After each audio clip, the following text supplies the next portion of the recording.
Thank you for this kind invitation. Thank you for this opportunity which is given to me.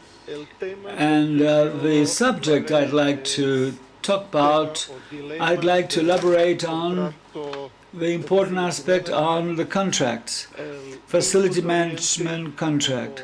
So input-oriented or output-oriented. So what are we going to consider?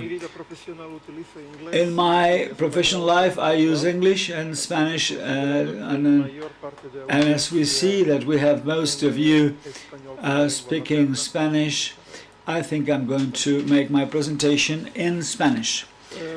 So first of all, I'd like to present a couple of ideas. I've been working for the Citigroup for 16 years, and now I am Senior Vice President in charge of facility management within the Citigroup. And I was there working in Spain, Portugal, Western Europe, then the implementation project for contract, and the integrated contract and facility management all over Europe, then Latin America and Mexico. And now I'm back and I am doing the same in Africa. And one of the main aspects I'd like to state is that many times I like to reiterate that people say, well, that's undoable in my country, that we cannot do. And they say because of that and a long list of reasons. We, within Citigroup, we have a global approach and we have implemented this at different places like the UK, the United States, South Africa, Russia, Nigeria, Argentina, and it does work. So it is not true that things are undoable. The thing is that you know how to perform things to make it happen. So you know how to do it rightly. And perhaps the best and the most important aspect is to define what about the contract according to the input. So input-based contract. In the output-based contract, what I, as a user, specify is what I would like to obtain, what I would like to achieve, what I would like to get according to my services within facility management domain. During my presentation, I'm going to use several examples. You have the slide in English. I've been told that I'm a bit pragmatic and down to earth, and in practical terms I think that I try to give examples on what I'm stating with some possible cases, case studies. I apologize because we're going to present situations that are a bit exaggerated for a facility management leader, but I think that those are clear examples on what I'm tackling. The output-based model is this. I want to have 22 Celsius as temperature here, and that is during labor hours from 9 up to 7 p.m. every day, weekdays. And then if we get this, we're going to pay a service provider a certain amount, let's say 1,000 euros per month, that's it.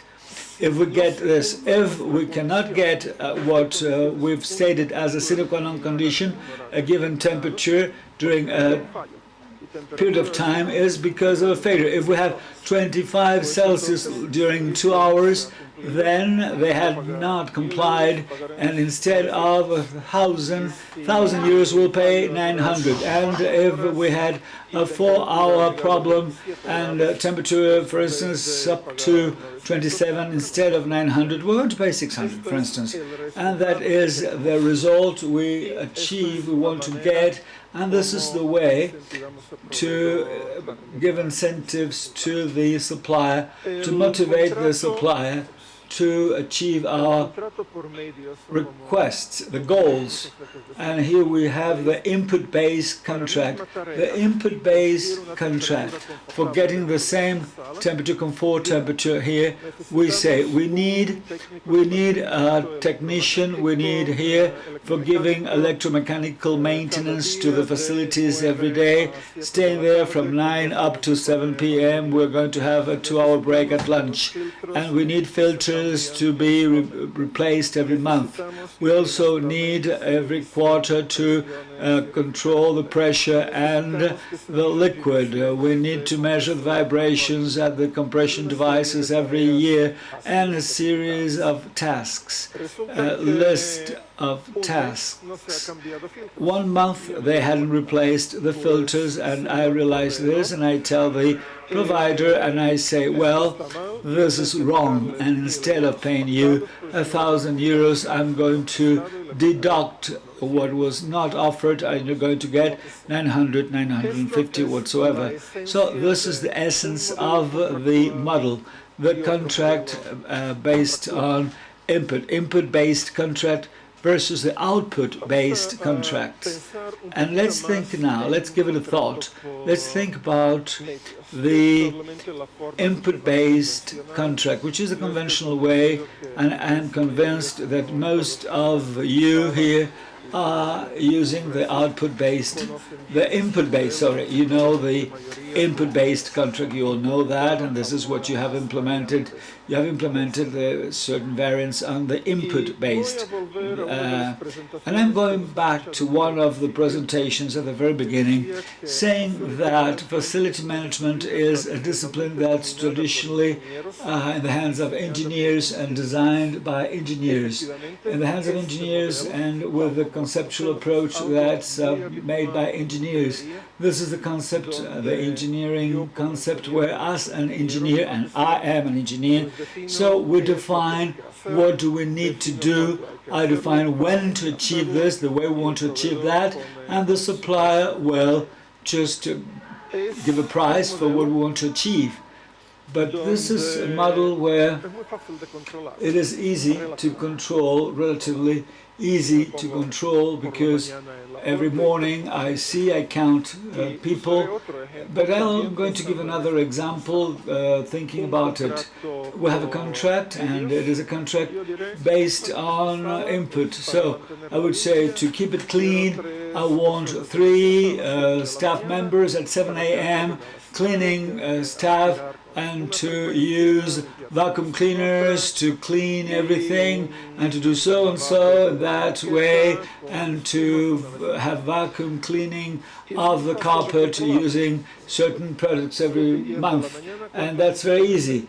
From 7 up to 10, I count the number of people, are all of them there, and then we have key performance indicators according to the service definition, based on the input, based on the staff required.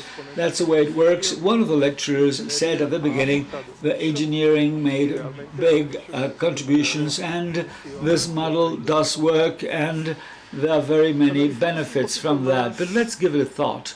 Let's analyze the way it works, the way the model works. And this is a model that is, I would say that it's it's my command mode. I want 3 people here at 7 a.m. That's it, 3 persons, staff members. What do I want to achieve? And I want that, and for that I need that many. Well,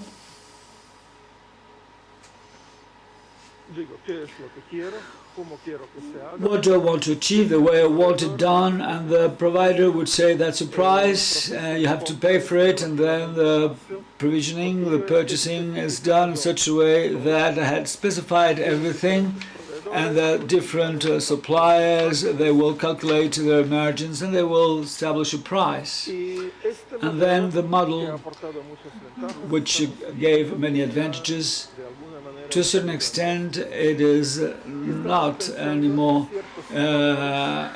valid, because we're talking about cooperation, we're talking about results, we're talking about added value. And value added is something that we want to include here when we have the concept of the output-based contract. And that's the difference. Let's see what the output-based contract is. How does it work? And we're talking about a contract here.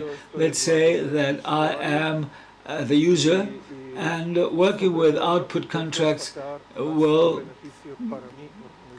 in my case, give me a maximum benefit.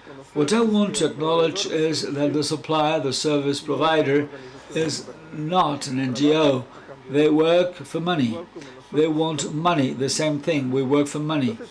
And I have to establish incentives in the contract on the contract I have to incentivize them, to give incentives. And I'm not only talking about reducing services, we're talking about changing processes and enhancing efficiency and effectiveness. We're talking about how to enhance processes to make them better. When we talk about cleaning the facilities here, the one that knows best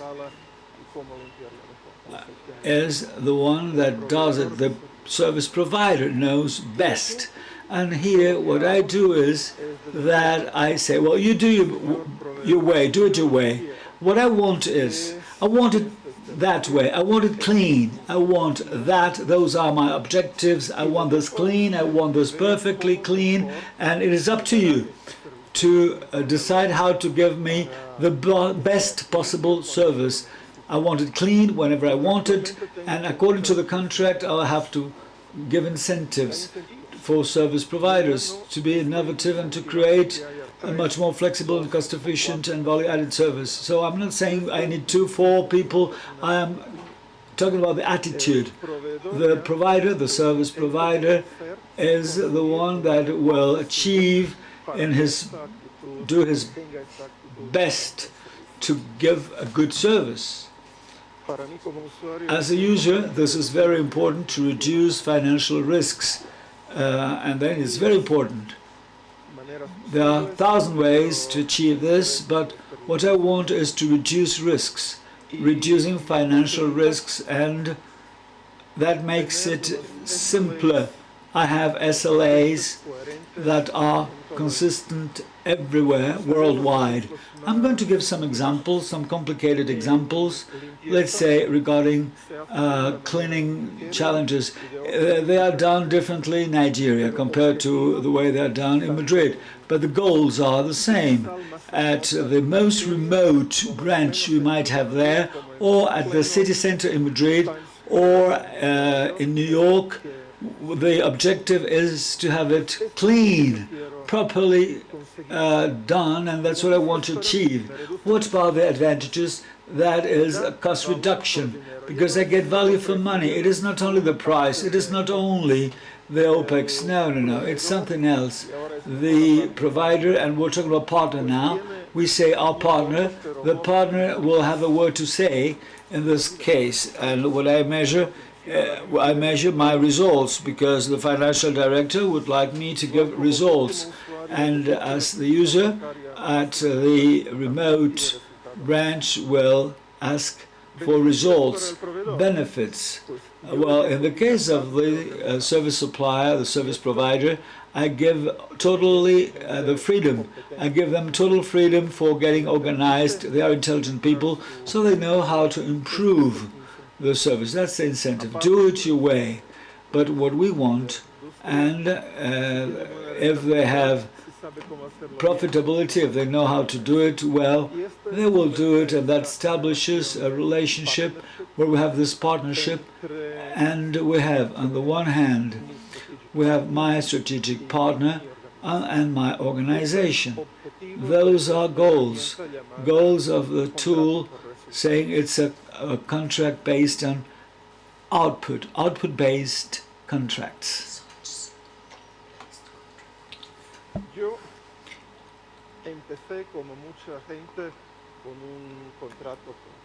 I started with the input-based, and I personally did not believe that was true whenever I got it. It was like something fuzzy, something I couldn't control.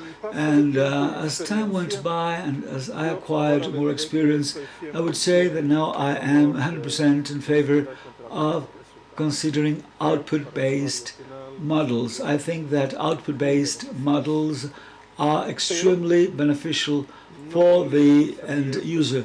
Let's not forget about risks. And we have to talk about risks. If we do it wrongly, there is a risk of failure that is bigger than in the conventional contract when we have the input-based and we have a control on staff, on people, on actions and interventions in the hands of the supplier, service provider. The first concept here, the customer will define the desired outcome. I want it clean. I want it from 9 till 7 p.m. I want it clean. I want it now, and it is up to the service provider to decide the way they're going to achieve that. And according to my experience, the company will say, well, we will have cleaning staff in the morning. Some other people would say, no, I prefer to work in the afternoon. A third one would say, well, I will have a clean during the day, and then during the weekend I have a brigade doing everything. Those are valid strategies, provided I have my result. We obtain what we want. And that is the second item. The service provider can propose the way they want to do it in order to give my result, what we want to achieve. So they can do it the way. What I'm going to pay them is according to my objective, and my goal is to have it clean. That's it, period. That's what I want regarding cleaning staff and how clean this is. I want it clean. I want it the way, well, they can do it the way they do. If they do it in the morning, but if it is not clean at midnight the previous day, it doesn't matter. I want it at 9 a.m. clean and without cleaning staff there. So, and here I see what I personally consider as important, what I have seen as a difficulty, something that's difficult in order to implement models within my organization. I'm going to share this with you.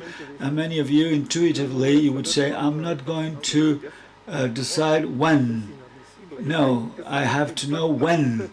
I have to know when and how many people are there to clean. Why is it so? Why? And now that we're talking about cleaning activities, there are more difficulties, challenges related. We have to define what we want to achieve.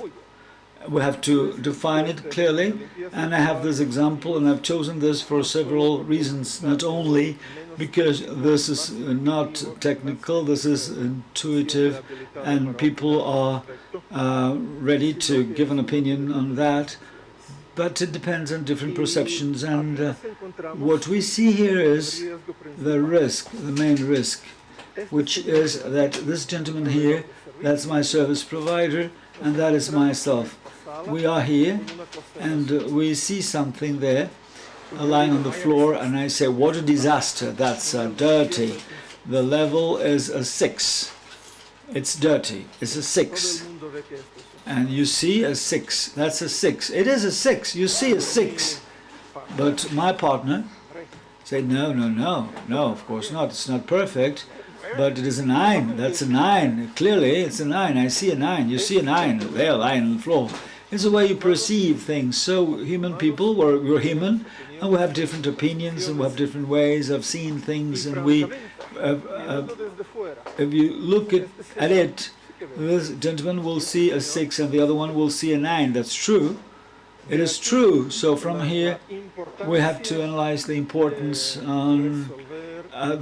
of solving things and defining clearly what we state, what we consider as clean and what is not clean enough. And if this gentleman says, that's a 9, that's a 9, and I can give you evidence to prove this is a 9, and I stubborn, I say this is a 6, we won't reach an agreement. The only way is, well, 6, let's say, explain, okay, I get on, well, and I understand, if I go on your side, I see what you see, and that requires partnership and mutual confidence and cooperation, working together. We're not talking about, I insist, on letting the other person do whatever the person wants. No, I'm not, let's say, I will forget about my decision-making capacities, my responsibilities. No, no, no. The thing is that I understand what the desired outcome is, and we have this. Well, this is this 10% that people see from what we do. I'm not focused on the 90%, but of course we have to control our ego, and I am not giving up. It is not giving up. Let's not misunderstand the concept. And then when we talk about here, for instance, the desired outcome or the result should be very measurable and based on objective criteria, clear-cut, realistic, down to earth. It is not realistic to say, if I see dust here from midday till 5 minutes past noon, you have to clean it in 5 minutes, because no, because then costs will go up. And then there are there are criteria that if you ask for perfection, you have infinite costs, and you have to realize which is the compromise. On the one hand, the quality and the price we're going to pay, we're ready to pay, and the quality we demand, and what we can get at a price we're ready to pay. We have to measure this. If we're not going to measure, I cannot even establish SLAs, I cannot have KPIs, I cannot apply penalties or whatever of reducing payments if it is not according to what they were supposed to achieve. In this model, even more than in the case of the classic model, the one that is input-based, it is important to have incentives in order to give incentives to the service provider, service supplier, in order to improve the service. Firstly, to give, and then to improve the service. That is one of our goals, one of our objectives. We work under pressure. We want always to be better, to go in search for excellence, always. And I talk about attitudes, because why am I talking about attitudes? I'm not talking about it like an engineer analyzing number of persons, the frequency of actions or interventions. I am prone to look for formulae in order to give incentives to my partners for them to do what's necessary to perform in order to have proper air conditioning services or to have a clean conference hall. So, and I insist on cleaning issues. I've said that we have this auditorium. This is, if I say it is not clean, we're not here. It is not Operation Theater. So we have to be down to earth. We have to realize that it is not always going to be 100% clean, spotless. And here we're talking about something that's very difficult, which is defining a threshold, a level with objective aspects. What is clean and what is not clean? How we define what is clean and what is not clean? Two people won't have the same opinion on that. But we have to have guidelines. We have to say, look at this, that is allowed and that is not allowed. And I hear what I have is, what I see here is that I have, for instance, one of my many items, considering the checklists, we have guidelines we give to service suppliers, service providers, as well as what we give to our staff at Citibank Group. We try to define, if I enter into your office and you have just a bit of dust there, and it is where it's not seen, but here on top here there is a bit of dust, but you won't see it if you don't use your finger to check, you won't see it. That is what I accept as good or excellent. I'm not asking for more, because you cannot see it. On the other hand, if I have a coffee spot on top of my table and I have paper there, were left there since yesterday, I have spots all over, then that is not acceptable. That is not. It's this is something, well, it's arbitrary, yes, to a certain extent it is, but that will reduce the level of friction. No one will say, I have never ever seen people counting spots here, or as it might be suggested according to the checklist. That is not our objective. The objective is to have guidelines, and as everywhere, those guidelines will propose parameters, and then the vital aspect here is partnership. Partnership, the way we see things, the way we're going to interpret things, the way we're going to see this in New York, the way it will be interpreted in, let's say, another country, Nigeria, for instance. And then there is, I don't know if you like it, but if I don't know if I'm going to convince you, but let's give an example, a case study. And then what I'm going to mention, it is not theory. We're going down to earth. Those are practical exercises, practical examples. And then in Latin American countries, Mexico, for instance, we had this transition last year. The same thing, we've done this in Asia, Europe, North America. And we decided to negotiate. We're talking about 20 countries in Latin America, and we're talking about 2,000 branches. We're talking about lots of places, and it does work. But as all transition, we have steps, stages. We have to convince people, and there are challenges. People say, it's always been done this way. It won't work in my country. Now they will say, in our country that doesn't work. But as whatever you want to change, there are ups and downs. And let's be down to earth. You might get to a point where you have a risk of, failure if it hasn't been presented properly, but the benefits are there basically, and it is in order to achieve cost reduction, so lower costs, important savings, keeping a good level of services. And if we talk to our CEO and we give figures we are giving them are sort of tens of millions of euros per year. And how about our key challenges and our problems, the problems we might encounter? We have, during the transition process, the fact that facility management markets are not equally mature.